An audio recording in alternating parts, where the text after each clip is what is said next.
Hello everyone and welcome to another episode of Vortex Bench with Boyan. I'm Boyan in question and today we will discuss immigration. By the way, a little heads up, I've been trying to have daily uploads on this channel and it presented honestly quite a workload.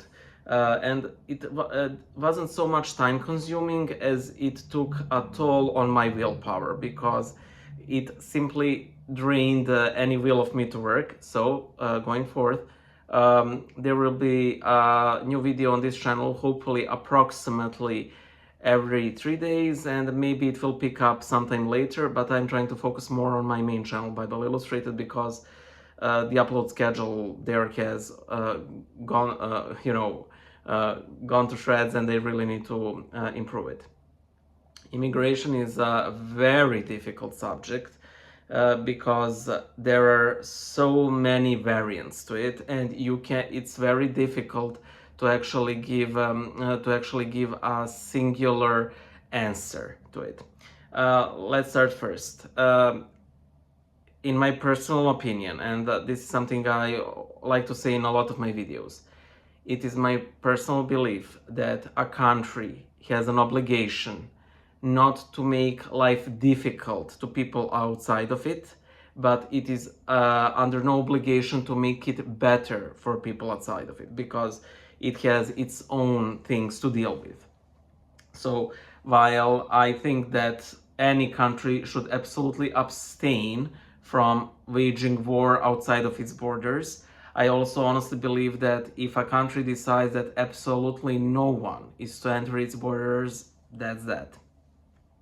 With that out of the way, I do think that illegal immigration is a crime. Just how a serious crime it really depends, on a country in question.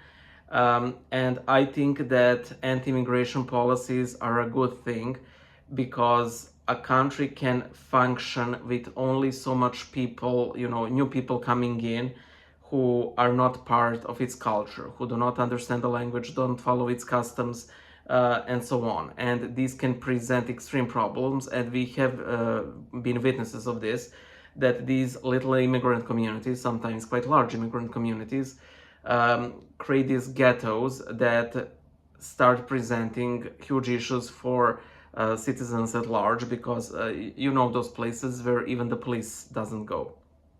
And this is always a problem, and one might wonder why these people weren't deported, how did they enter the country. Maybe this might even arise from legal immigrants, because birds of a feather flock together. Of course that a Serb in a new country will flock to Serbian community, or an Arab in France will go to Arab community. That's the most natural thing.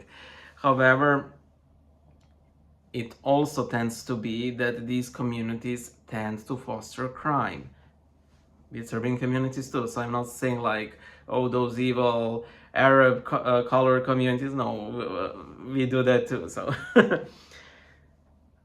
people really take this issue emotionally, and similar to ecumenism, similar to Toll Houses, I think that when we're discussing this, a whole lot of upfront definitions are very useful to make, because very often when people fight about immigration, they do not segregate legal and illegal immigration. And while yes, legal immigration can present its fair share of problems and troubles, it is a much lesser problem than illegal immigration. And of course, that people who oppose illegal immigration or general immigration will use the worst of the illegal immigration, and people who are pro-immigration will use the best of the legal immigration.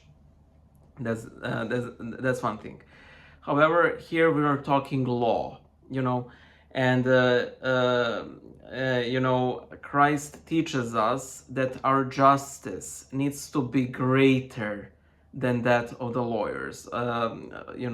In Serbian it's the word književnik, which is essentially, well, you could say a writer, a scribe, or the knower of books.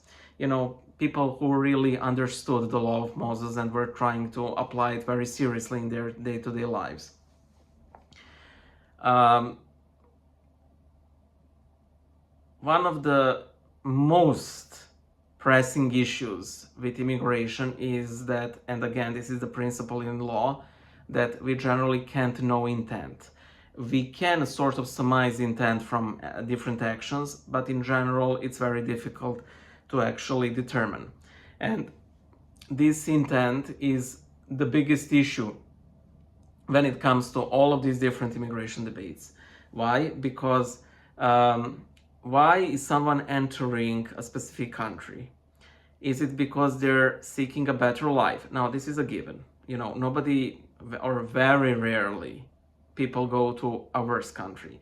And generally, the sole reason people go, to a bad country to move or live there, unless we're discounting like some things like missionary work or humanitarian work or like different projects or something, it is because they're evading crime in their country where things are working that more better and that more efficiently. When people are moving to a better country, they're seeking a better life, and that's a given. However, the modalities of this better life are very different. Sometimes it's escaping poverty, sometimes it's fleeing law, fleeing debt, fleeing criminals and debt and the law, so you have like double whammy or triple whammy or quadruple whammy. And that is one of the biggest issues that the new country finds itself in, because you have these people, you have no clue who they are, who they were, what they did, and they're simply left to roam. And they could be thieves, they could be rapists, they could be murderers, and they could be simply ordinary folk who are there simply to make something better for themselves in a country that's safer or simply functions better. And unless you're Christ or God, I think it's next to impossible to separate the two. Generally, of course, because of their natural character, women are much more safer bet.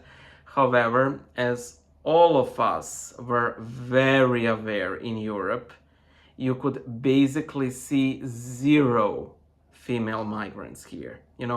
Those were always men, always with smartphones, and everybody felt really weird about it. Why was it done so? I do not know. However, what should our Christian response to this be? It's very difficult. I think that there are people who will be quickly to say they're criminals, kick them out, don't help them. Yes, and I see your argument, and that is fine.